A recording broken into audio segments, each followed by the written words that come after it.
O tema do estudo agora da noite, na verdade, voltando um pouquinho lá, para Gênesis e também depois para o Novo Testamento. Nós vamos olhar tanto a queda, os efeitos da queda na família, o que o pecado de Adão e Eva fez com relação à família, e também o que a cruz de Cristo, a redenção proposta por Jesus, pode trazer de benefícios para a família.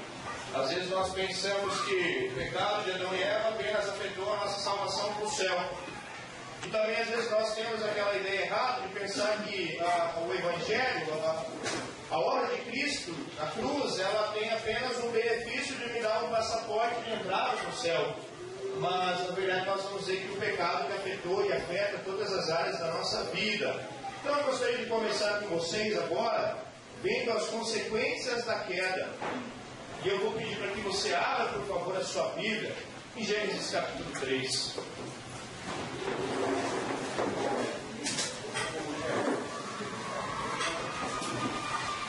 Gênesis capítulo 3.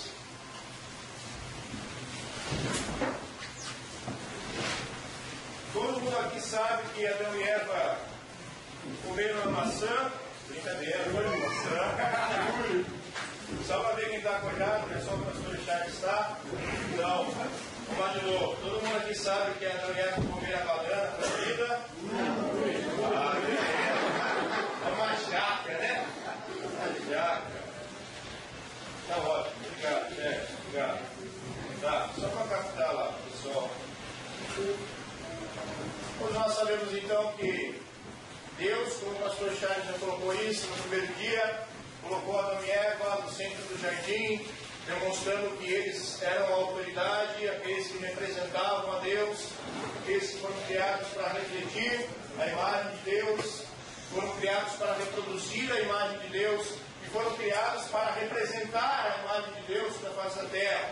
Já vimos isso. Porém, Deus deu uma ordem para Adão e Eva, na verdade deu uma ordem para Adão, e a ordem era que ele poderia comer de todas as frutas do jardim, apenas uma ele não deveria comer, que era fruto da árvore que ficava no centro ali do jardim.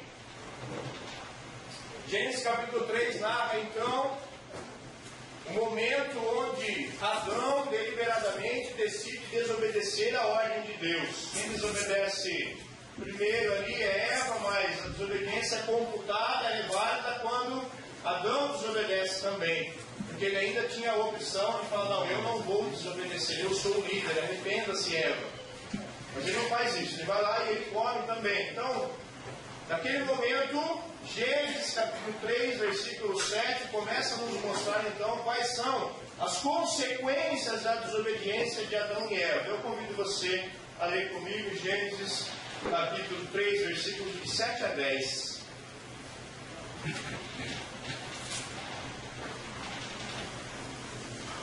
Depois que ela come, versículo 6, versículo 7, os olhos dos dois se abriram.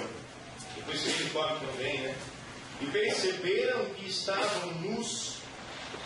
Então juntaram folhas de figueira para cobrir-se.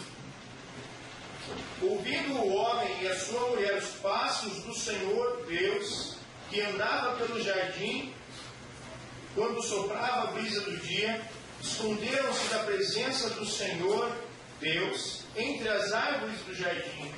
Mas o Senhor Deus chamou o homem perguntando: onde está você? E ele respondeu: ouvi teus passos no jardim e fiquei com medo porque estava nu, por isso me escondi. Quando nós lemos Gênesis capítulo 3, aqui já nesses 3 versículos nós vemos que o pecado ele não vai afetar, a primeira coisa que ele afeta na verdade é o relacionamento do casal, do homem com o próprio Deus. Deus havia os criado, Deus tinha comunhão com eles, Deus se relacionava com eles constante, diariamente. E agora com o pecado, Adão e Eva, eles percebem a vergonha do ato que eles cometeram, e agora eles ficam com vergonha de Deus, eles fogem de Deus, eles ficam com medo de Deus. o pecado então afeta o relacionamento da família com o próprio Deus. Até então a família aqui, a única família da face da terra, era a família de Adão e Eva. Qual é o sobrenome deles? Deus. Adão e Eva de Deus, né? Foram criados por Deus? Brincadeira. A única família da terra, pessoal. Deixa eu falar aqui já uma coisa. Não sei se vocês acham que eu estou engasgando muito. Eu perdi meu óculos. Se alguém achar, eu usei o retiro inteiro. Na hora que eu fui pregar, eu perdi. Se alguém achar, eu não precisa procurar agora, não. Não é para procurar agora. Se achar depois na piscina, se você pisar, é de baixo, corrente, não vai quebrar. Mas você só me devolve. Mas vamos lá. Tá, então, o pecado, ele vai quebrar o relacionamento da família com Deus. E até hoje é assim. A maioria das famílias, elas têm dificuldade, é verdade. Nenhuma família deliberadamente decide, nós queremos servir a Deus, se Deus primeiro não as convencer. As famílias buscam servir, sei lá, cada um a si.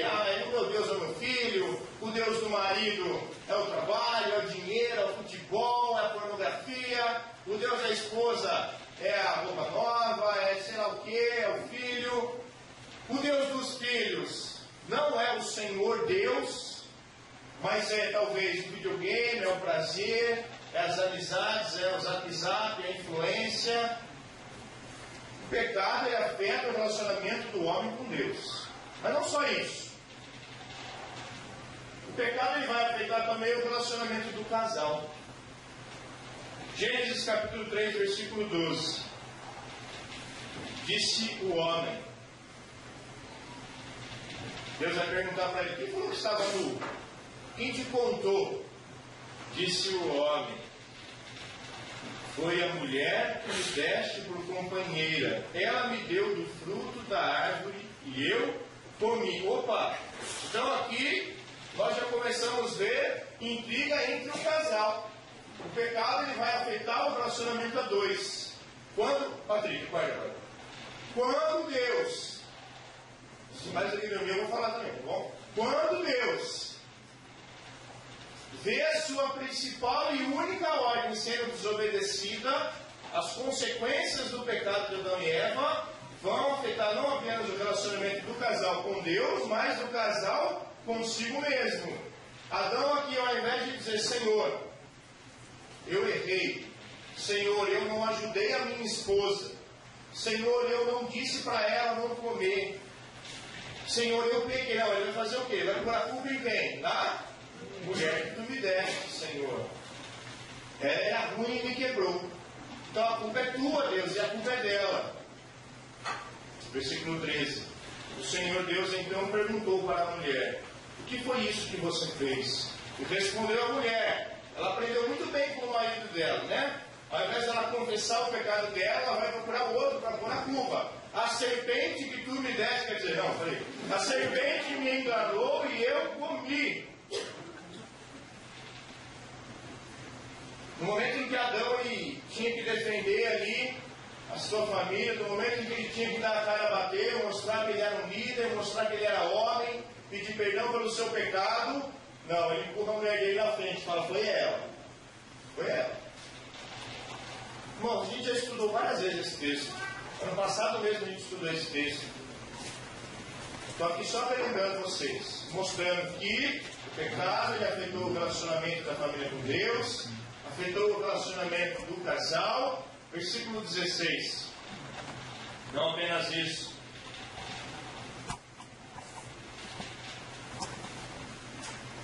Disse Deus à mulher: mulher, eu vou multiplicar grandemente o seu sofrimento na gravidez. E com muito sofrimento você conceberá filhos. Agora olha que interessante o final do versículo 16. O seu desejo, mulher, será para o seu marido.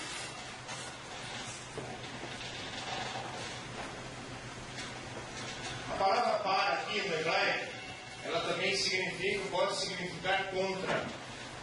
E quando nós vemos Gênesis capítulo 4, é a história lá dos dois irmãos, filhos de Adão e Eva, Caim e Abel. Lembra o que Deus fala lá para Caim?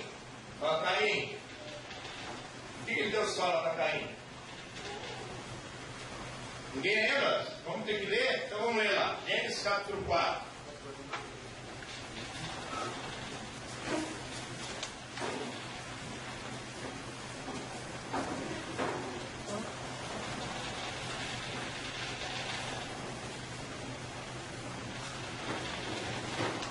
Adão teve relação com Eva, sua mulher, e ela engravidou e deu à luz a Caim. Disse ela: com o auxílio do Senhor tive um filho homem. Voltou a dar à luz, desta vez, a Abel, irmão dele. Abel tornou-se pastor de ovelhas e Caim agricultor. Passando algum tempo, Caim trouxe do fruto da terra uma oferta ao Senhor. Abel, por sua vez, trouxe as partes gordas das primícias, das primeiras crias do seu rebanho. O Senhor aceitou com agrado Abel e a sua oferta, mas não aceitou Caim e a sua oferta. Por isso Caim se enfureceu e o seu rosto se transtornou. O Senhor disse a Caim: por que você está furioso? Por que transtornou o seu rosto? Se fizeres bem, não será aceito. Mas, se não fizeres, saiba que o seu pecado o ameaça à porta. Ele deseja conquistá-lo, mas você deve dominá-lo. Como é que está esse último versículo na revista atualizada? O seu desejo será contra ti, mas a ti contra dominar. O seu desejo será contra ti. Você tem que dominá-lo. É a mesma expressão usada aqui em Gênesis capítulo 3,16, quando Deus fala para a mulher: o seu desejo será não para o seu marido, mas isso já é natural. Se ela foi criada para completar ele, então o desejo dela é para ele e o dele é para ela. Mas aqui Deus diz: o seu desejo será contra o teu marido. Aqui então uma coisa importante para mim e para você.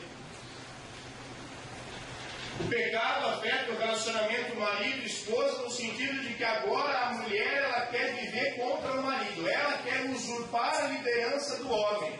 E se nós olharmos a maioria das famílias brasileiras, elas são patriarcais ou são matriarcais? A maioria das culturas do mundo também é assim. Só muda nos povos islâmicos, a maioria das vezes. Então as mulheres agora, por causa do pecado, aquele desejo que era para ser a favor do homem, agora é contra ele. Não, ele não é o líder, eu quero liderar. Eu vou assumir a minha casa. Eu vou assumir a criação do meu lar, dos meus filhos. Eu sou o macho. O movimento feminista hoje em dia continua propondo a maldição que Deus colocou para a mulher lá no Éden. Agora, por causa do seu pecado, você vai lutar contra o seu marido. Essa é uma consequência. Agora, a consequência do seu pecado, que você vai viver contra o seu marido. Mas não só isso, o versículo 16 do capítulo 3 continua, e diz o que sobre o marido? Ele a amará. É isso que diz aí? O que diz aí? Ele a governará.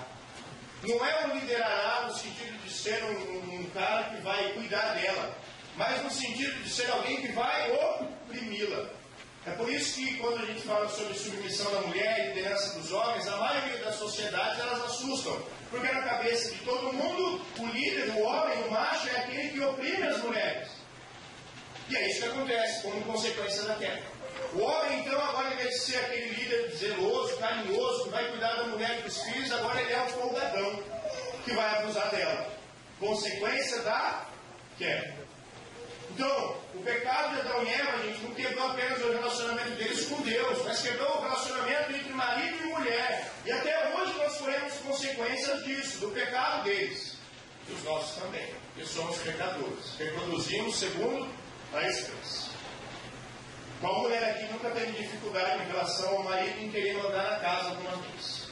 Qual marido aqui nunca teve dificuldade em relação a ser um folgado e falar: deixa ela fazer tudo que eu quero assistir jogo? Somos assim por natureza.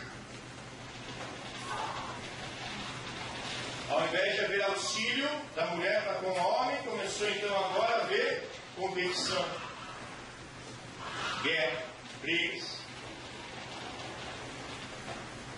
Só que o pecado de Adão e Eva não afetou apenas o relacionamento deles com Deus, e nem o relacionamento do marido com a esposa. mas afetou também o relacionamento deles em relação aos filhos. Gênesis capítulo 3, versículo 16 de novo. Disse Deus à mulher: eu multiplicarei grandemente o seu sofrimento na gravidez. Então, a partir de agora, ter filhos vai doer, vai ser cansativo e vai ser sofrido. Mas não só isso, agora vem a parte mais difícil. E com sofrimento, ou com muito enfado, muito sofrimento, você conceberá filhos. Deus aqui não está falando sobre a gravidez agora, porque ele já falou sobre isso antes. Conceber significa apenas gerar, dar à luz. Aqui envolve a ideia de criar o seu filho. Você vai ter o seu filho. E não só no momento da parte, mas você vai ter o seu filho até que ele morra. Então, ter o seu filho vai gerar muito sofrimento para você. A criação de filhos foi afetada no casamento. Por quê? Porque agora reproduzimos segundo a espécie. Então, nasce agora, do fruto de Adão e Eva, vários pecadores. E é fácil você lidar com um pecador? É fácil você lidar com uma criança cheia de bico? É fácil você lidar com uma criança que não quer te obedecer? É fácil você lidar com um adolescente que se acha já adulto, que sabe tudo do mundo e da vida? Fácil? É fácil você criar um filho jovem que agora ele não quer mais seguir a Deus, que agora ele já sabe tudo sobre o mundo, ele é inteligente, ele é o tal? Isso gera tristeza, isso gera dor. E mesmo aqueles que estão na igreja, é fácil para a gente manter os nossos filhos na igreja? Não é. É fácil para nós ensinarmos os nossos filhos a obediência? Não é. Então o pecado ele vai destruir o relacionamento da família com Deus, o relacionamento do casal e o relacionamento também dos pais em relação aos filhos. E a gente vê isso até em Gênesis 4, né? Quando o pecado ele destrói o relacionamento, inclusive entre irmãos. Porque agora eu não amo mais o meu irmão. Eu odeio o meu irmão. Eu tenho ciúmes do meu irmão. E aqui, convenhamos, aqueles que têm irmãos, aqueles que não foram mimados igual a minha esposa, minha filha única, mas aqueles aqui que têm irmãos, é fácil o relacionamento entre irmãos? Nós nos damos sempre bem com irmãos ou há briga entre irmãos? Há ciúme entre irmãos? Há discórdia entre irmãos? Thaís, não precisa balançar tanto a cabeça. A gente sabe que é isso. Thaís está assim, ó. Ah, você que foi animado. Então, agora, aqueles que foram criados para serem representantes de Deus, serem amigos uns dos outros, irmãos, não, eles se odeiam, a ponto até de haver um assassinato. Quando existia uma meia dúzia, quiçá 4 pessoas na face da terra, houve um assassinato entre irmãos. Então, o pecado, gente, ele afeta a família. O pecado afeta a família. O pecado ele não afeta apenas o seu passaporte de entrada para o céu, ele afeta a sua família, o seu pai, a sua mãe, você, os seus filhos. O pecado afeta todas as áreas da sua família. O pecado é mau. Ele destrói as famílias. O pecado ele não é uma coisinha ruinzinha. O pecado é destruidor. O pecado ele tira todas as chances de eu e você podemos ter uma família feliz. O pecado ele tira todas as possibilidades de você ser um marido bom. O pecado ele tira todas as possibilidades de você ser uma esposa legal, fiel, joia. Não adianta você ler livro de autoajuda. Não adianta você ler Augusto Cury. Não adianta você ver a Maria Braga. Não adianta. Essas receitinhas de bolo, essas bolachinhas de japonesinha que vem lá o seu ganha mais, né? Mande beijinhos para o seu marido. Isso aí não vai mudar a essência. A essência é você quer tomar o lugar do seu marido. A essência é o marido é um preguiçoso que folga nas costas da esposa. A essência é o seu filho é um rebelde que não quer te obedecer. A essência é os seus filhos se odeiam entre si. Eles só mascaram na sua frente um pouco. Essa é a essência da família. Por causa do pecado.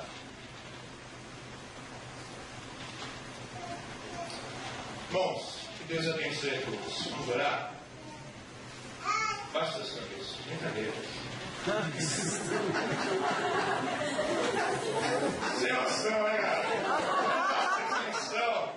É louco. Se acabasse assim, gente. Deprimente, né? Agora, é isso aí. Ninguém vai falar. Resumir, pronto, era para ser rápido. Você não é isso. O pecado destruiu a minha família, destrói a sua família. Mas, agora sim, graças a Deus, porque Ele nos amou, e Ele não foi pego de surpresa com o pecado, Ele sempre soube que isso aconteceria, e Ele sempre teve um plano A, chamado Jesus Cristo. Abra sua Bíblia em Efésios, por favor. E agora nós vamos ver a segunda parte. Nós já vimos quais são as consequências da queda. A queda destrói a família. Não tem jeito. Não tem como você ter uma família do jeito certo. Não tem como você refletir a imagem de Deus. Não tem como você reproduzir a imagem de Deus. E não tem como você representar a imagem de Deus por causa do pecado. E se você não se render a Cristo, se você não entregar a sua vida a Ele, se você não entender o Evangelho, vai continuar assim para sempre. Enfim, acabou a mensagem. Que pena de você. Que pena de mim. Efésios capítulo 2. Agora nós vamos ver então os efeitos da cruz. Os efeitos da cruz, quando eu digo, eu não estou falando daquele pedaço de madeira, mas eu estou falando da obra de redenção de Jesus Cristo, que veio, viveu a vida justa, provou que era Deus, se entregou de modo aceitável, morreu por mim e por você, ressuscitou ao terceiro dia, terminando então a sua obra. O Evangelho. Porque cruz para caber lá, é menor. Porque redenção vai ficar muito grande. Mas a obra redentora de Cristo, que nos resgata das trevas, que nos tira do pecado, Efésios capítulo 2, versículo 1. Vocês, olha aqui, o que eu estava falando até agora, estavam mortos em suas transgressões de pecado. Você e a sua casa está morta sem Cristo. Espiritualmente falando. Vocês estavam mortos. Esse é o quadro que eu narrei até aqui. Mortos espiritualmente. Não conseguimos cumprir o projeto de Deus. Não conseguimos viver a vida abundante de Deus. Mortos espiritualmente. Nos pecados, versículo 2, nos quais costumavam viver quando seguiam a presente ordem deste mundo, e o príncipe do poder do ar, o espírito que agora está atuando nos que vivem na desobediência. Anteriormente, todos nós também vivíamos entre eles. Agora ele está falando que alguma coisa mudou. Nós vivíamos lá com os desobedientes, mas algo mudou. Satisfazendo as vontades da nossa carne, seguindo os desejos do nosso coração, do nosso pensamento. Como os outros, nós éramos por natureza dignos do inferno, merecedores da ira. Mas, todavia, porém, entretanto Deus interveio. Deus, que é rico em misericórdia, pelo grande amor com que nos amou, nos deu vida com Cristo, quando ainda estávamos mortos em nossas transgressões. Pela graça, vocês são salvos. Deus nos ressuscitou com Cristo e com Ele nos fez assentar nas regiões celestiais em Cristo Jesus, para mostrar nas eras que hão de vir, para mostrar para mim e para você a incomparável riqueza da sua graça demonstrada em sua bondade para conosco em Cristo Jesus. Por quê? Porque vocês são salvos pela graça, por meio da fé. Isso não vem de vocês, é presente de Deus. Não por boas obras, para que ninguém se glorie. Quando eu creio no Evangelho, eu sou salvo. Quando eu creio no Evangelho, Deus me tira desse sistema onde está totalmente destruído. O destino de todo mundo é o inferno. O destino de todas as famílias é a desgraça, é o sofrimento, é a briga, é a discórdia. Mas quando eu me converto, Deus me tira desse meio e agora me faz uma nova criatura.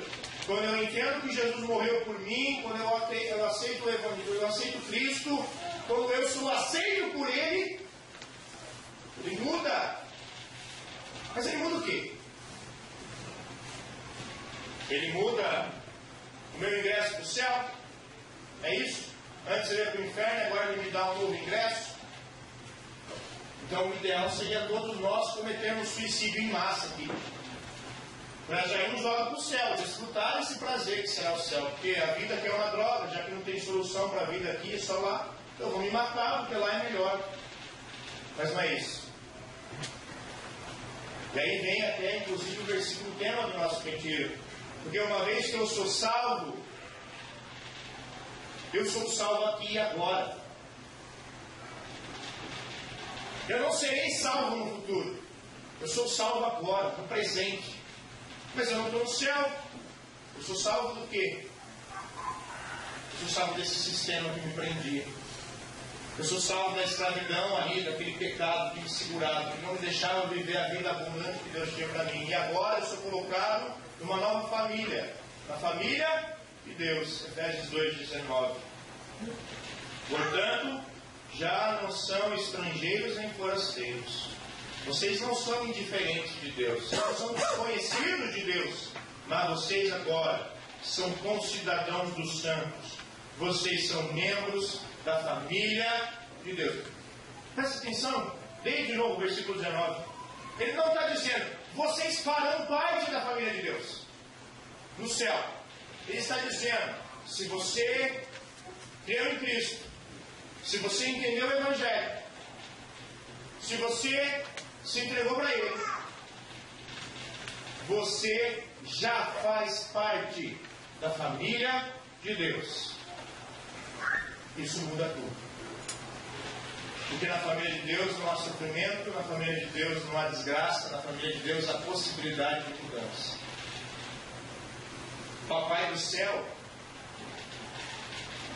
meu papai, seu papai, agora ele volta a olhar para mim e para você com outros olhos. Por exemplo,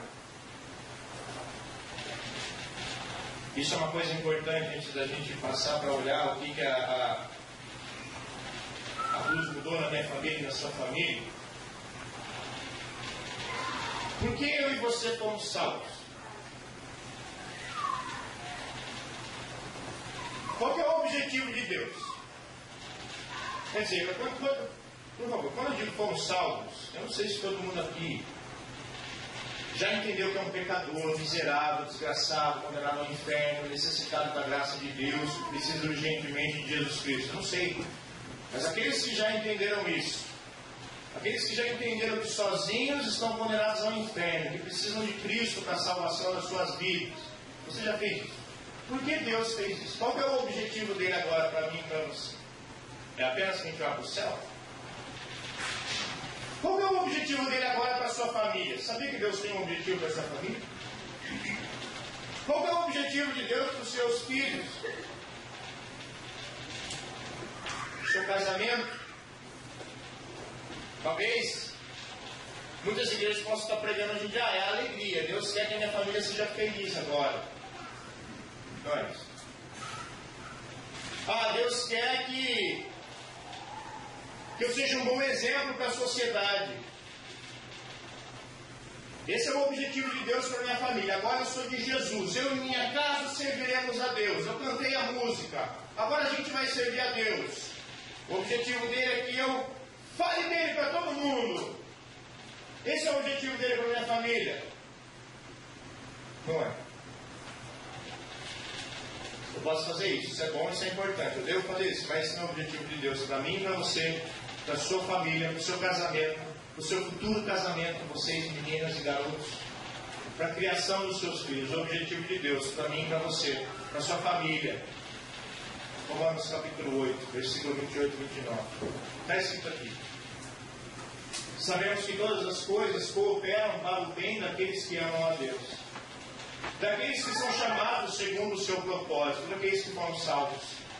Porquanto aos que de antemão conheceu, também os predestinou para serem iguais a um Manão mais velho.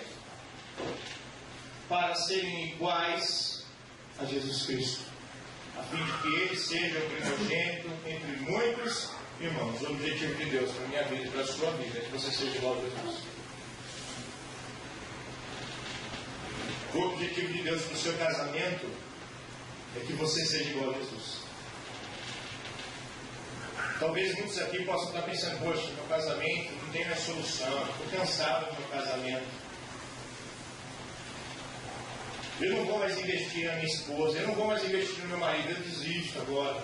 Talvez alguns já tenham chegado a esse ponto mesmo, porque o cônjuge realmente, deliberadamente, não quis cumprir o seu papel, e infelizmente isso pode acontecer. Não é o ideal, mas isso pode acontecer por conta do pecado, da dureza do coração. Mas talvez várias pessoas aqui vão à igreja, levantam a mão, cantam a música, no fundo do coração, não vê a hora de morrer no céu, porque não aguenta mais chegar em casa, ver sempre aquela vidinha de sempre, estão pensando o que fariam, né? Lembra aquele vídeo que o pastor passou, né? O que eu vou fazer depois que a minha esposa morrer, né? O cara já está planejando isso, né? Lembra do velhinho lá, saiu subiando, cantando feliz? Se você está cansado da sua família, lembra que todas as coisas cooperam no seu bem. A sua família, ela existe para fazer você ser igual a Jesus. Eu estou cansado dos meus filhos, não sei mais o que fazer com eles, só me desobedecem. Não aguento mais eles. Não aguenta mais? Então, vai falar com Deus, porque foi Ele que deu esses filhos para você. E esses filhos servem para fazer você ser mais parecido com Jesus. O objetivo de Deus para a sua vida, o objetivo de Deus para a sua salvação, o objetivo de Deus para o seu casamento, o objetivo de Deus para a sua família é que você seja igual a Jesus, é que o seu marido seja igual a Jesus, é que os seus filhos sejam iguais a Jesus. Qualquer outro pensamento a parte desse seria errado, seria antibíblico. Deus salva você para você ser igual ao seu irmão mais velho. Deus te adota na família dele. Ele tem um modelo. Ele fala: eu quero que você seja igual ao seu irmão mais velho. Ele é um bom exemplo. Vai ter que ser igual a ele.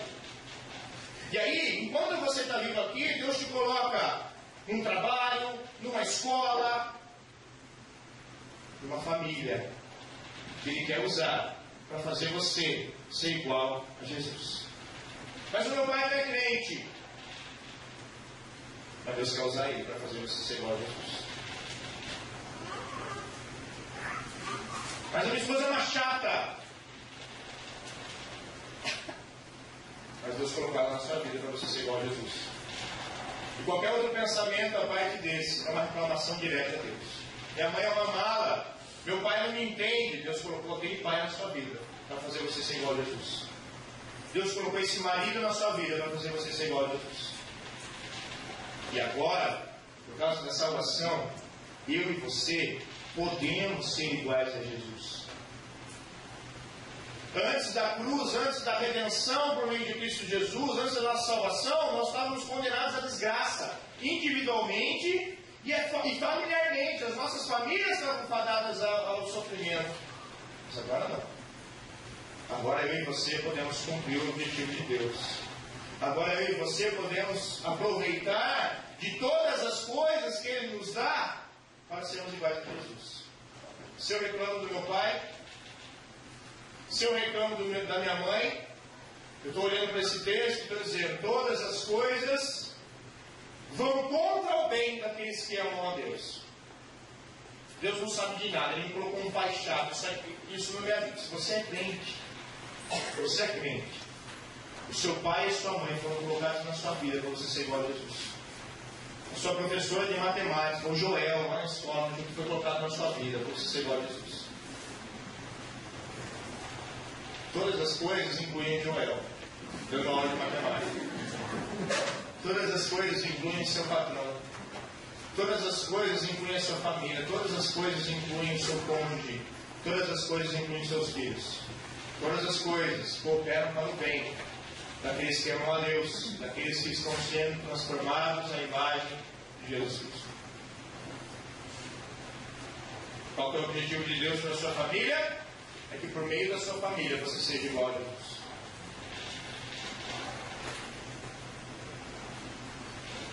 E aí, quando nós continuamos olhando para o livro de Efésios, nós também já vimos um pouco isso ontem à noite.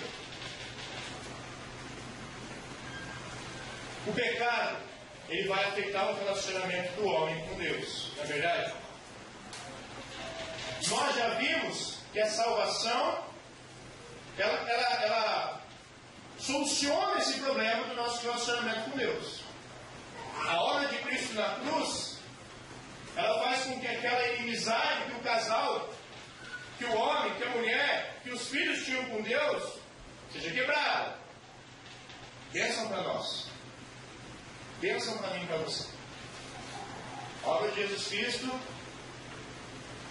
também serve para fazer com que eu e você tenhamos paz agora com Deus. Aquilo que o pecado quebrou, Jesus Cristo na cruz veio consertar. Mas o pecado também quebrou o relacionamento entre marido e mulher, lembra? Por exemplo, na queda nós vemos então agora a mulher passando a querer mandar no lar. Na queda nós vemos a mulher querendo viver contra o marido. O seu desejo será contra o seu marido. Você vai querer mandar nele, você vai querer ser a chefe do lar. Isso é pecado. Consequência do pecado. Efésios capítulo 5. Nós vamos ler de novo esse texto, versículo 22. Mulheres, agora, por causa da sua salvação, agora, porque vocês fazem parte de uma nova família, mulheres, sujeitem-se cada uma de vocês ao seu marido, como também ao Senhor, porque o marido é o líder do lar.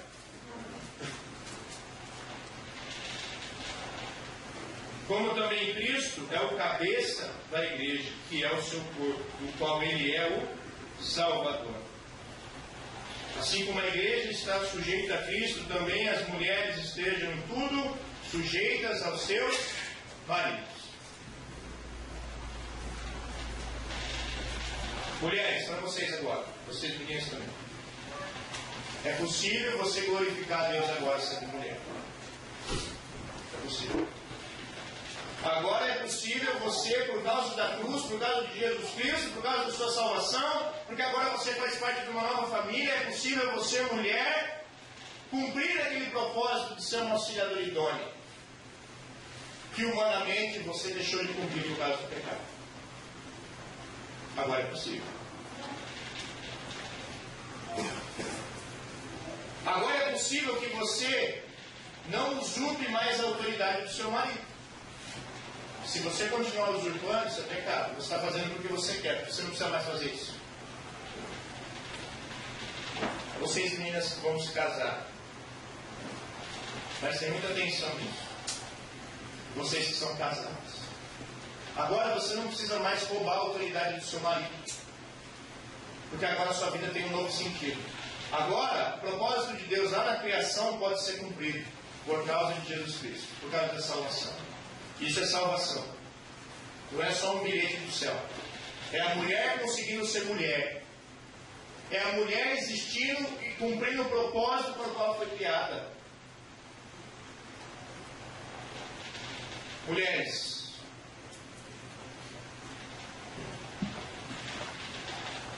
agora é possível você ajudar o seu marido a ser igual a Jesus. Antes da salvação, o máximo que você queria é que ele fosse mais carinhoso, que ele fosse mais bonzinho. Mas agora você tem que fazer ele ser igual a Jesus. É sua responsabilidade ajudar ele. Talvez você, mulher, pense, mas meu marido é um chato, é um folgado. E eu acredito em você. Eu conheço a maioria dos homens da igreja, eu sei que eles são assim. Eu sou assim. Então você tem que ajudá-lo agora a ser igual a Jesus. E você pode. Agora você pode. Pela graça de Deus, não pelo seu mérito. Porque você tem o Espírito Santo, porque você tem a palavra de Deus. Agora você pode ajudar o seu marido a ser igual a Jesus. Agora você pode ajudar o seu filho a ser igual a Jesus. Agora você não precisa mais ficar competindo com o seu marido. Você pode se contentar em ser auxiliadora dele. Você pode remar contra a maré. Porque você foi salvo por Jesus Cristo. Agora você pode ser mulher de verdade. E a mulher de verdade é aquela que vai completar o marido, que vai ajudar o marido a proteção dele. Ah, mas o meu marido não tem jeito. Todas as coisas cooperam para o bem daqueles que eu amo, inclusive o seu marido. E o seu marido, do jeito que ele é hoje, também está sendo usado por Deus para fazer você ser igual a Jesus. Lembro de tantas vezes que eu fui chato com a Manu, mas tantas vezes. Lógico que ela foi muito mais do que eu, muito. Mas eu fui chato com ela algumas vezes. E gente, vocês me conhecem, vocês sabem que quando eu quero eu consigo ser chato. Está vendo que quem concordou? É bom ser pastor por isso, né? Não, pastor, só o Guilherme empolgado.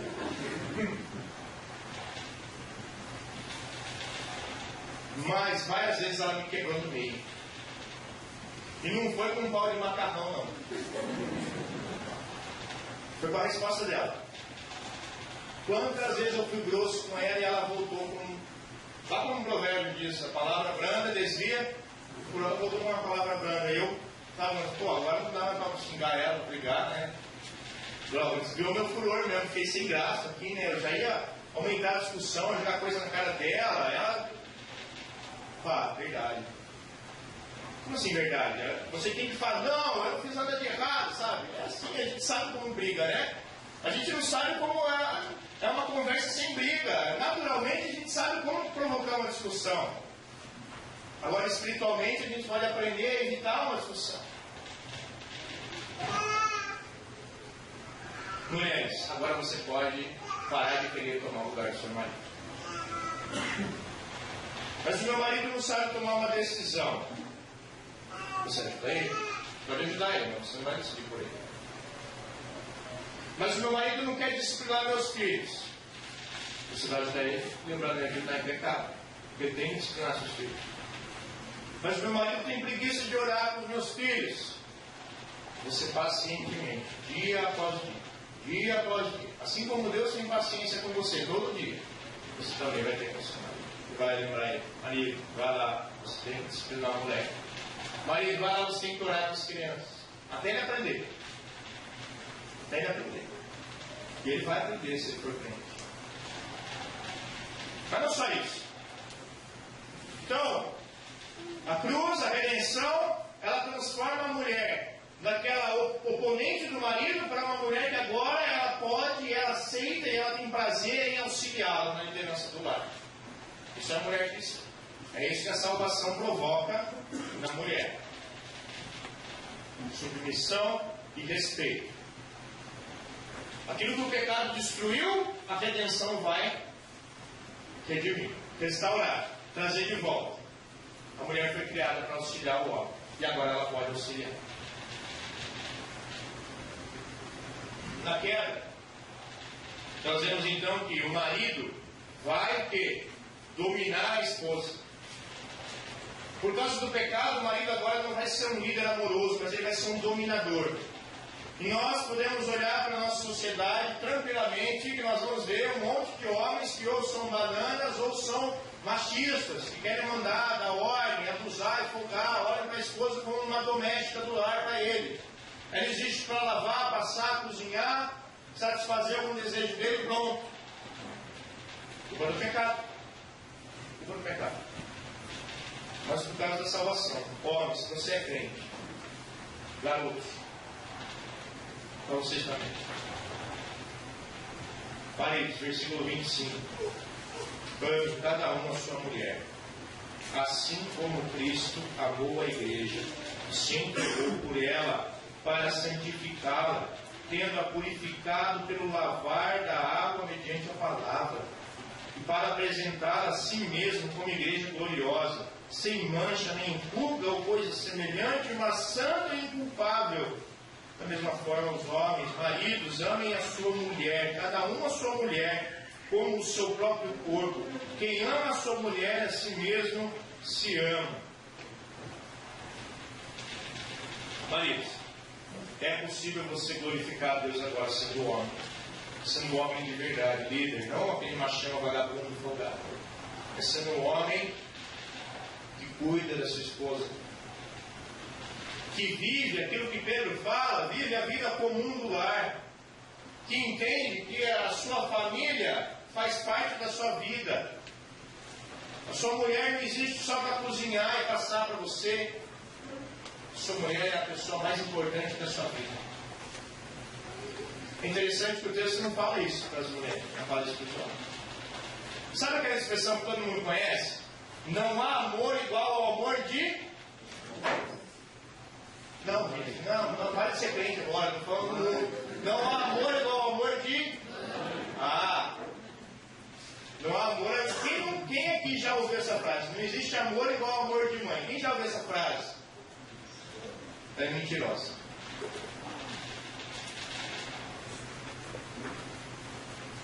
Porque esse texto diz que não existe amor igual ao amor de marido pela esposa. O maior amor que tem que existir na face da terra do marido pela esposa. Não é da esposa pelo filho, não é da esposa para o marido, mas do marido para a esposa. Vamos jogar limpo aqui. Será que a gente consegue cumprir isso? Olha para a sua esposa, como ela cuida dos seus filhos, como ela demonstra amor por eles. Aí você pensa, eu cuido dela assim? Eu trato ela com tanto carinho assim? Eu ajudo ela tanto quanto ela ajuda os meus filhos assim? O maior amor que tem que existir sobre a face da terra é o amor do marido para com a esposa. É isso que esse texto está dizendo aqui. Porque o maior amor que já existiu foi o amor de Cristo para a sua noiva. A igreja, eu e você. E ele está falando, você tem que amar a sua esposa igual Cristo amou a igreja. O maior amor que existe.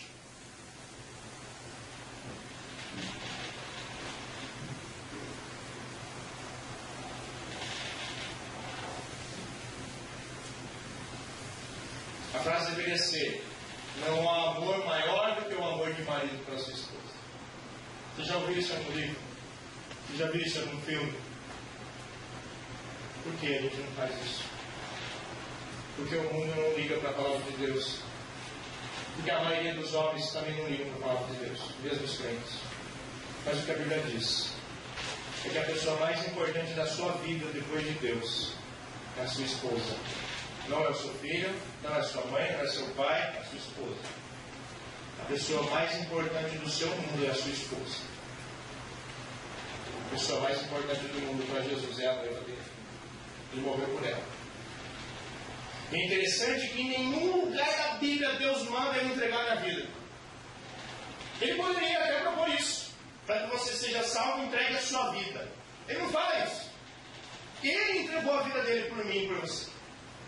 Mas ele fala isso para o marido e para a esposa. Se for necessário, dê a sua vida por ele. Estou falando de uma coisa aqui que só o Espírito Santo vai fazer sentido na sua cabeça, que é grande demais para a gente entender. Confesso a vocês que eu não consigo conceber tamanho amor. Confesso a vocês que eu não consigo entender como que é esse negócio. Eu sei que ele existe. E eu sei que Deus não é mentiroso. E se eu não estou conseguindo entender porque eu estou falhando, estou falando eu com a outra, estou falando com a minha esposa Amanda. Se eu não estou conseguindo cumprir isso aqui porque eu estou falhando, eu tenho que buscar mudar, eu tenho que buscar amar ela igual Jesus Cristo me ama e ama você. Um amor sacrificial, um amor incondicional. O problema é que a gente coloca condições. Eu só vou amar minha esposa quando ela cozinhar o que eu quero. Eu só vou amar minha esposa quando ela estiver bonita e cheirosa para ter relação comigo. Eu só vou amar minha esposa quando ela não me encher e deixar ela assistir o jogo. Não, isso é amor condicional. Amar ela incondicionalmente é amar ela quando ela acorda com tudo descabelado. Com bafo, ela tem bafo. Viu, garotos? Quando vocês casarem, elas vão ter bafo. Você também vai ter bafo. Tem que amar ela assim. Amar a esposa incondicionalmente é amar ela quando você chega em casa cansado do trabalho e a sua casa está uma bagunça e ela não consegue dar a atenção que você quer. E você quer que ela te dê atenção. Toda vez que eu chego em casa, eu quero isso. Que minhas filhas sumam que a minha esposa dê atenção para mim. Mas eu tenho que amar ela, mesmo quando ela não consegue. Ou seja, todos os dias. É incondicional. Jesus não falou, eu vou amar você só se você agora ficar bonzinho. Não. Efésios capítulo 2 diz que Ele morreu por nós quando nós ainda estávamos mortos nos nossos pecados. Foi assim que Ele nos amou. Você não tem que amar sua esposa só quando ela está linda do jeito que você quer. Você tem que amar ela sempre. Você fez um voto com ela. E a pessoa mais importante do seu mundo tem que ser ela, não os seus filhos. Maridos, é possível vocês serem homens do jeito que Deus quer. É possível agora vocês liderarem a família, dá trabalho. É possível agora vocês serem responsáveis pelo lar, ao invés de deixarem tudo para elas. É possível vocês viverem a vida comum do lar, ajudando em casa. Eu sei que vários de nós, quando eu digo vários de nós, eu me incluo, tem uma repulsa em ouvir isso. Ajudar em casa. Ajudar em casa, eu não quero isso. Mas demonstrar amor por ela, cuidar dela também.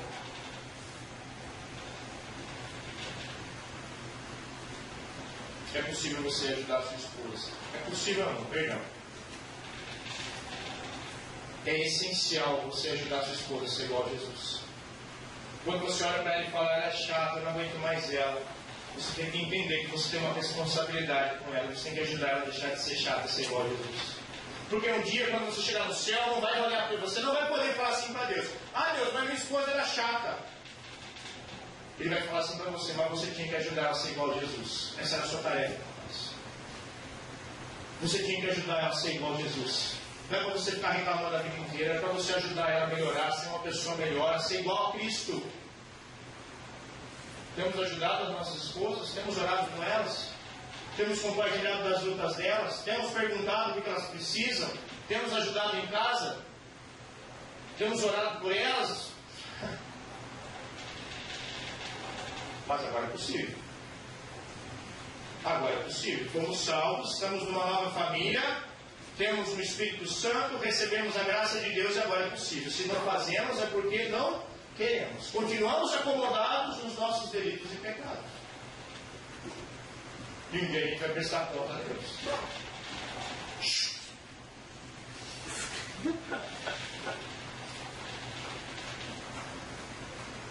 É sério, isso aqui é muito sério. E o que eu estou falando aqui, eu sei que ele passa na cabeça de muito homem aqui. Como minha esposa é chata, não aguento mais. Só no largo dela por causa dos meus filhos. Cara, essa não é a vida que Deus tem para você. Essa não é a vida que Deus tem para você. A vida que Deus tem para você é uma vida abundante, feliz. Uma vida onde a sua esposa é uma bênção e você é uma bênção. Mas isso requer vontade de mudar.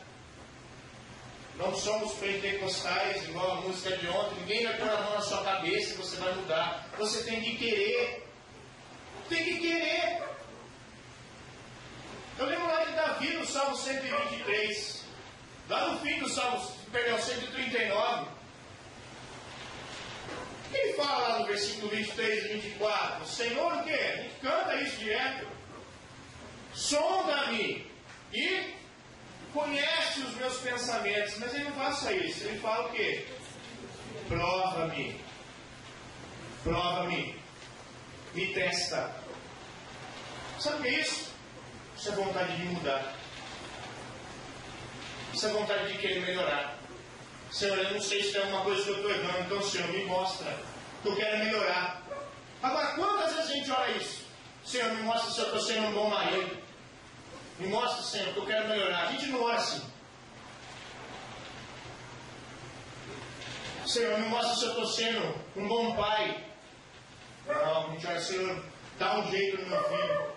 Quando o jeito que Deus quer dar é você, homem, líder, macho, marido, cabeça, responsável pela casa. Tem mais. Você é responsável pela alegria da sua esposa também. Muitos de nós vivemos aquela mentalidade de que a esposa existe para me fazer feliz. E eu existo para ser feliz. Não para fazer ninguém feliz, eu existo. Isso é errado. Isso é errado. Você tem que ajudar ela a ser igual a Jesus, você tem que viver por ela, você tem que ajudar ela a ser feliz também. E Deus criou a gente para a gente também ser feliz nessa nossa nova vida, na nossa nova família. Tem que ser carinhoso com a sua esposa, tem que ser amoroso com ela, tem que amar ela do jeito que ela é,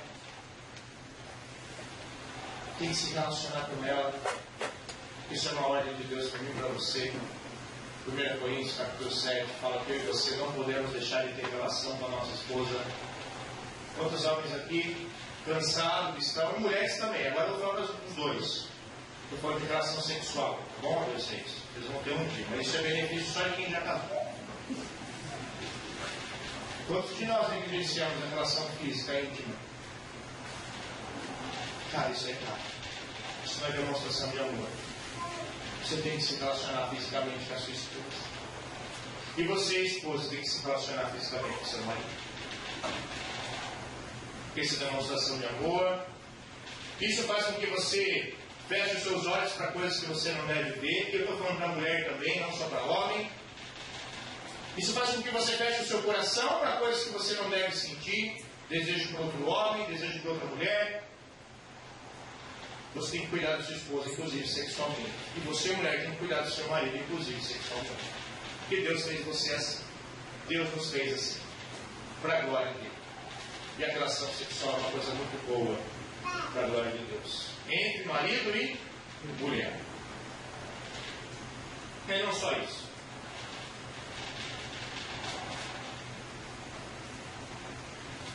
Lembra da competição? O Senhor, para a mulher que o Senhor me deu.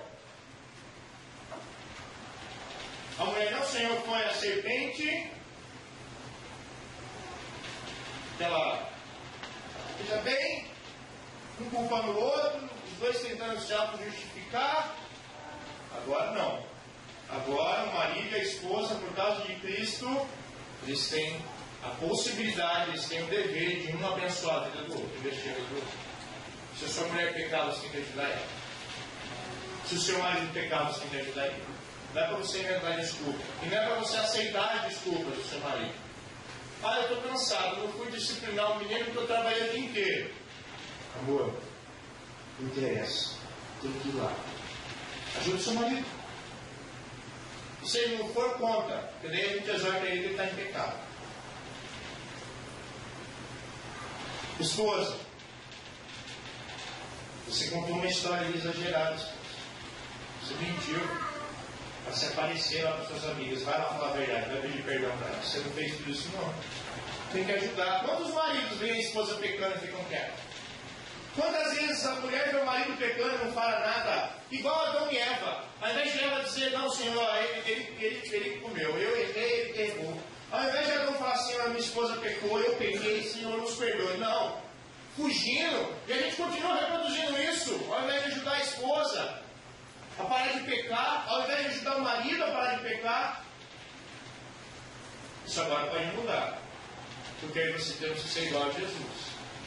Você tem uma ordem bíblica repetida aí no mínimo 3 vezes no Novo Testamento que diz que quando você vê o seu irmão pecar, você tem que corrigir. Quanto mais o seu marido, quanto mais a sua esposa. Não só isso. Na queda, nós temos um problema acontecendo no relacionamento entre pais e filhos. Por quê? Caim vai matar o irmão Abel. De quem eles eram filhos? Adão e Eva. Olha o problema de criação de filhos aqui. Muito grande esse problema de criação de filhos. Na queda, o relacionamento entre pais e filhos faz pecado. Porque agora Adão e Eva não são mais exemplo. Agora eles não têm mais moral para ensinar o filho o que é certo. Mas na cruz isso muda. Efésios capítulo 6, versículo 1. Filhos, obedeçam aos seus pais no Senhor, porque isso é o certo, isso é o justo.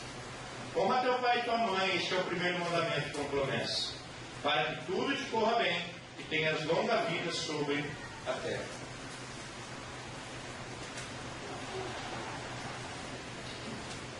Filhos, agora é possível vocês honrarem seus pais.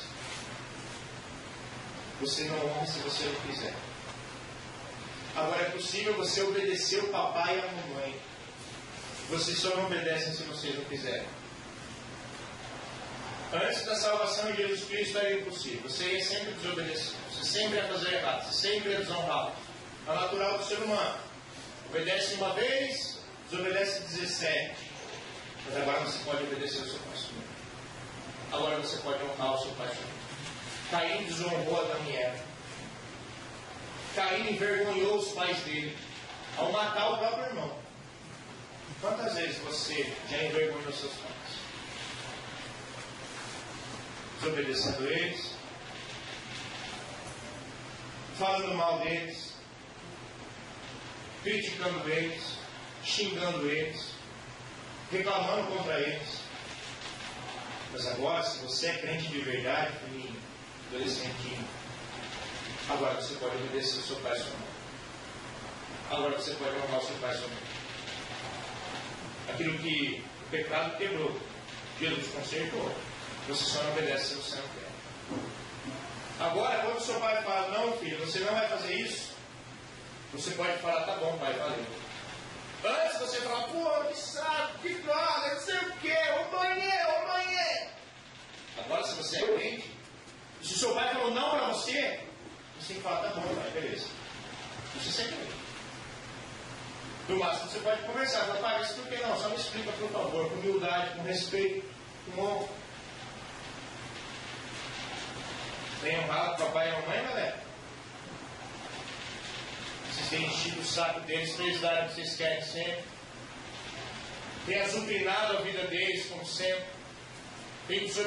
Obedece só na frente, né? Desobedece por trás. Se você é crente, você tem que obedecer ao seu pai. E você pode obedecer ao seu pai.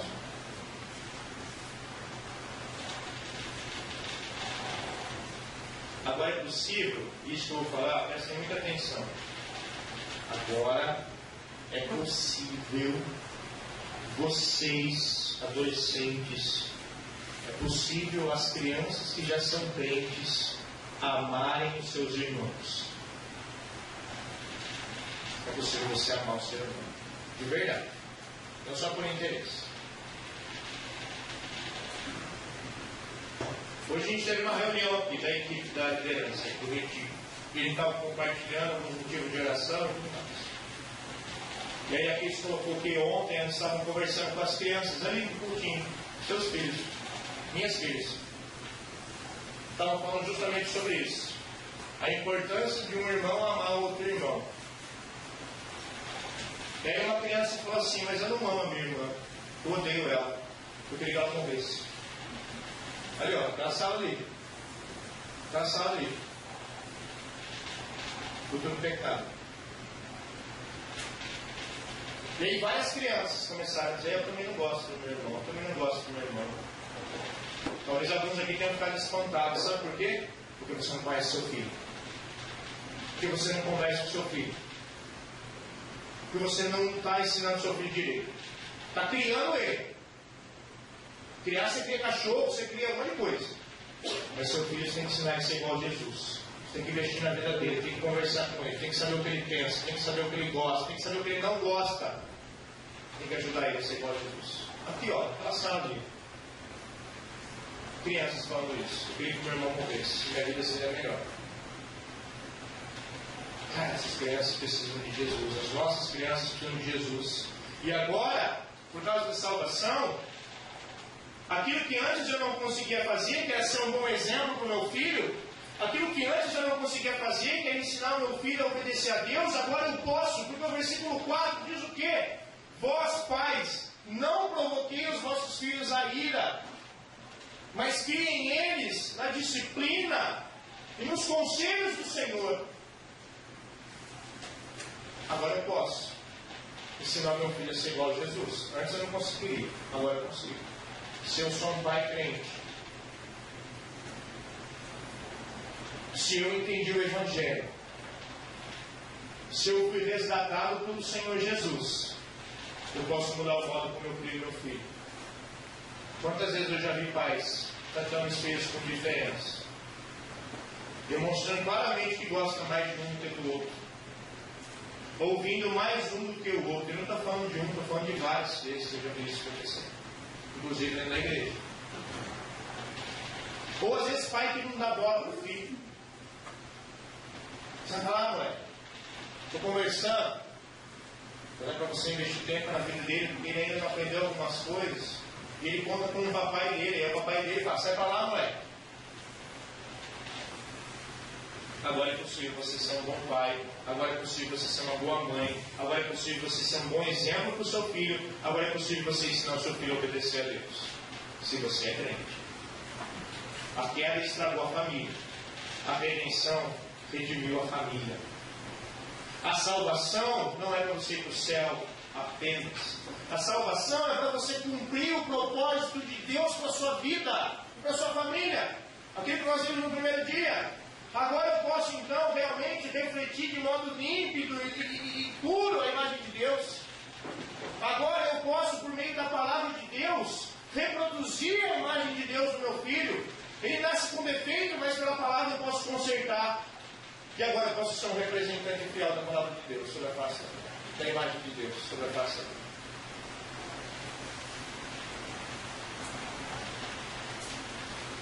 A cruz nos possibilita cumprir aquilo que a queda nos tirou.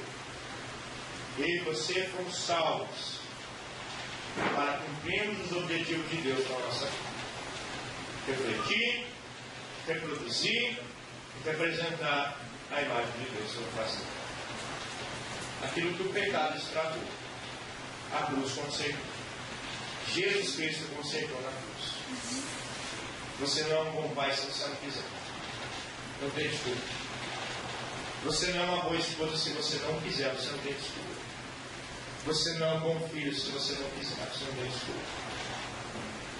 Você não ama sua esposa sacrificialmente, do jeito que Jesus mandou, se você não quiser. Você não se submete ao seu marido se você não quiser. Você não honra o seu pai se você não quiser. Porque agora você pode. Você foi salvo para isso. Para refletir agora de modo certo a imagem de Deus. Para reproduzir de modo correto a imagem de Deus nos seus filhos. E para representar de modo fiel a pessoa de Deus sobre a face da terra. Todas as coisas cooperam para o bem daqueles que amam a Deus, daqueles que são chamados segundo o seu propósito, porque aqueles que de antemão conheceu, os predestinou para serem conformes à imagem do seu Filho primogênito, a fim de que ele seja o primogênito entre muitos irmãos. A sua família, o seu filho está te dando trabalho, não desiste dele. Ele existe para ensinar você a ser igual a Jesus. Se a sua esposa realmente tem sido uma chata, e eu sei que isso acontece aqui na igreja, é sério, não é dessa igreja somente. Pode até acontecer e você não contar, você quer contar, a gente ajuda. Para a gente, tá? Vai fazer fofoca. Se a sua esposa está sendo meio chata com você, ela ainda continua existindo para ajudar você a ser igual a Jesus. E você tem que ajudar a ser igual a Jesus também. Se o seu marido continua sendo um banana, mesmo depois da salvação, ainda assim, ele está sendo usado para ajudar você a ser igual a Jesus. Mas você também tem que ajudar ele a mudar e ser igual a Jesus.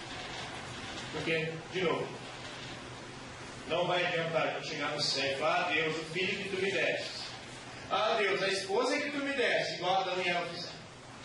Ah, Deus, os problemas que tu me deste. Filhão, qual o significado da palavra todas? Todas. Então, seu marido, seus filhos, seus netos, seus pais, eles existiram na sua vida para ajudar você a ser igual a Jesus, não para você ficar reclamando e murmurando.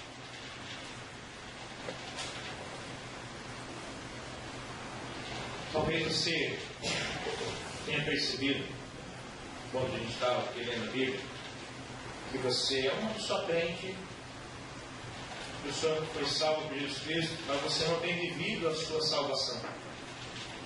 Você não tem desenvolvido a sua salvação. Você não tem sido o marido que você deveria ser. Vou dar uma ideia para você, marido. Mas você tem que ser macho para fazer isso. Tem que ser homem.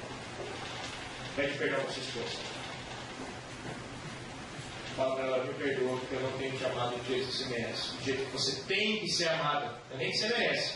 Que mesmo que ela não mereça, eu tenho que amá-la. Esposa, me perdoa porque eu não tenho que te amar. Esposa, me perdoa porque eu não tenho que te ajudar. Talvez você, mulher, tenha percebido que, por mais que você seja crente, você continua competindo com o seu marido. Você continua querendo mandar na casa. Tem que ser mulher crente para fazer isso. Mas se você for crente, peça perdão para o seu marido. Fala para ele, marido, eu quero ser a mulher que Deus quer que eu seja. Talvez você, filho, vai cá. Filhos. Talvez vocês continuem desobedecendo e desonrando os seus pais. Se você for crente, peça perdão para eles. Comece a obedecer do jeito que eles têm se obedecido. E talvez vocês, como casal, tenham negligenciado a criação dos seus filhos. Ou talvez você, como pai, tenha negligenciado a criação dos seus filhos. Seja macho, seja homem, vai lá e pede perdão do seu filho. Fala, filho, olha, perdoa papai. Papai não tem criado você de Deus do céu. E aqui, gente, estou falando uma coisa tão geral, a gente já falou tanta coisa específica sobre criação de filhos, sobre o que é ser marido, sobre o que é ser esposa. A gente sabe que a gente tem vivido a nossa salvação. De novo, a gente não foi salvo só para ir para o céu, a gente foi salvo para sermos iguais a Jesus Cristo aqui e agora. E Deus permite, possibilita e quer que a gente tenha uma família que represente isso sobre a face da terra. Talvez vários casais aqui tenham vivido na falsidade. É hipocrisia. De achar que é sair na igreja, ir lá, levar a Bíblia, está tudo bem. Não tem coragem de chegar fora, estou com um problema no meu casamento, me ajuda. Para ser macho para pedir ajuda. Para ser fêmea para pedir ajuda. Para ser mulher. Mulher de Deus, homem de Deus. A queda estragou a família. Estragou completamente. Mas Jesus Cristo ele resgata a sua família. Agora você só não muda seu sentimento. Os seus filhos só não são uma bênção se você, pai, não quiser. Lógico que tem o pecado deles, mas você faz parte da solução. A sua esposa só não é uma bênção se você não quiser. O seu marido só não é uma bênção também se você não quiser, porque você tem que ajudá-lo a ser igual a Jesus. Você tem que ajudá-lo a ser igual a Jesus. Queria orar. Encerrar esse tempo.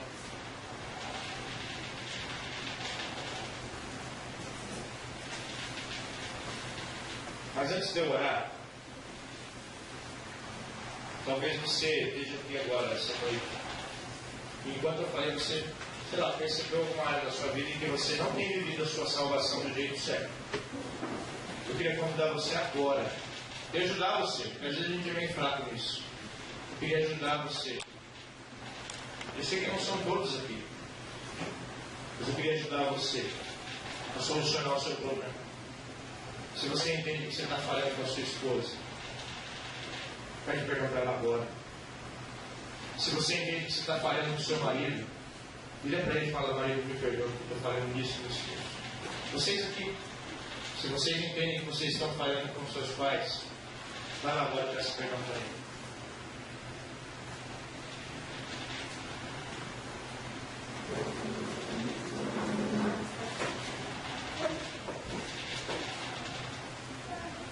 Se a sua família não está aqui, mas você sabe que você tem errado em alguma coisa, se comprometa diante de Deus a sair daqui e pedir perdão à sua família. Eu quero orar por todos nós. Senhor nosso Deus, nosso Pai, nós te agradecemos porque o Senhor possibilita que aquilo que foi estragado por causa do pecado, ou seja, a família, o relacionamento das pessoas com o Senhor, o relacionamento entre marido e mulher, o relacionamento entre pais e filhos, entre irmãos, aquilo que foi estragado pelo pecado, o Senhor consegue para nós na cruz. Hoje, por causa de Jesus Cristo, nós podemos nos relacionar com o Senhor. E o Senhor é tão bom que o Senhor vai além. Agora nós podemos ser o marido que o Senhor quer que a gente seja, ser a esposa que o Senhor quer que a gente seja, ser os pais que o Senhor quer que a gente seja, os filhos, os irmãos.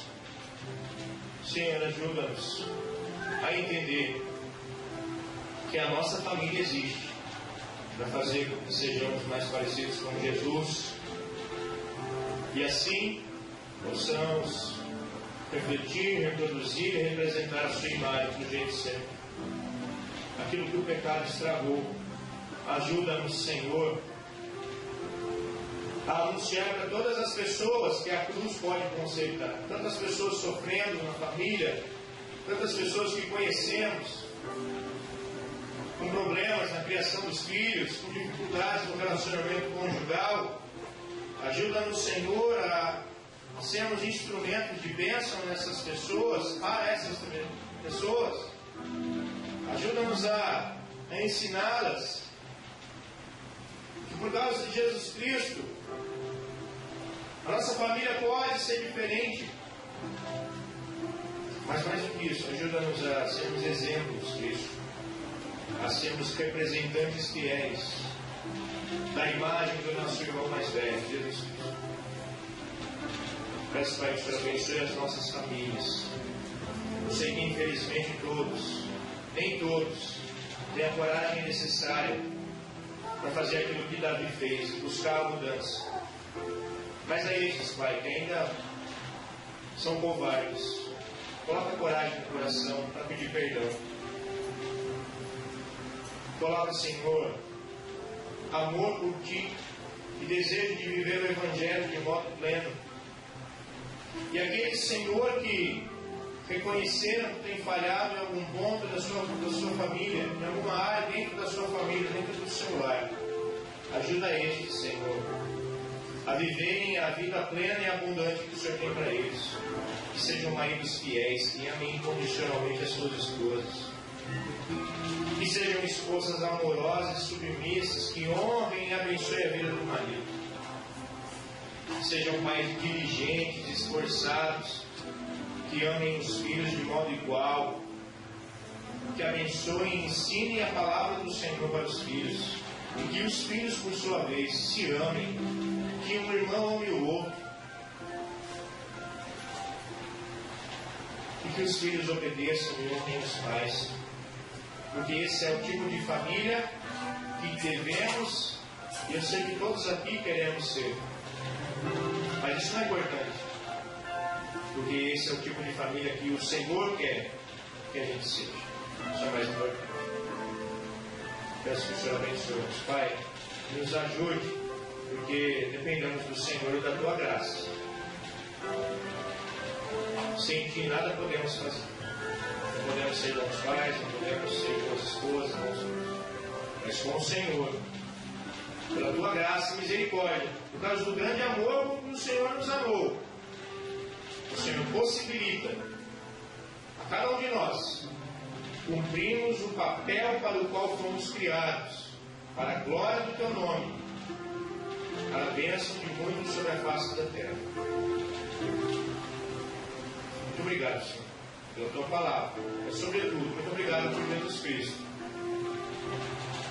que morreu por nós na cruz, não apenas para nos dar um passaporte de entrada para o céu, mas muito mais do que isso, para nos fazer iguais a Ele, para nos dar a oportunidade de servirmos o Senhor e cumprirmos o propósito para o qual fomos criados. Obrigado, porque conhecemos Jesus Cristo, fomos salvos por Ele, e em nome dEle, o autor e consumador da nossa fé, o nosso irmão mais velho, o modelo a ser seguido por cada um de nós, é que nós oramos agora. Em nome de Jesus. Amém. Irmãos,